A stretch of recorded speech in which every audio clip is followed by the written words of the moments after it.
I have this beautiful and easy cross rock painting idea for you to try. Start by giving yourself a cross template. I like to use a post-it note because then you have a sticky part to attach to your rock. This helps it from moving around. These will bleed a little bit, but that's okay. I'll show you how to fix that. Once you've got your cross down, I'm going to start with white, and I'm just going to start creating lines coming up and away from the bottom base of the cross, going over the edges. Start on your post-it and pull off and away, and that will help from too much bleeding happening. Again, like I said, you'll see I do have some bleeding. We'll fix that. I start with white, then at the top I did a layer of blue, some purple in the middle, and some pink down at the base.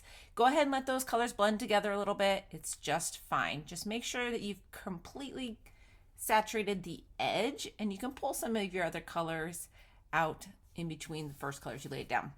Peel up your cross. We did have the bleeding. It's okay. We're going to come back in with our black paint pen and crisp up our cross around our entire design.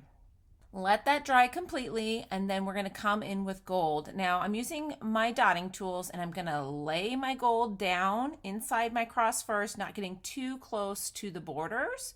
I want to leave a little black outline. So now I'm going to use a tinier tip, and I'm going to kind of just move and work that paint all the way along the edge of my cross, leaving just a little black border, and then you can come back in and touch that up as well if you need to. This turns out so cute. You can kind of do an inverse design. I'll show you here at the end with a white cross and a gold outline.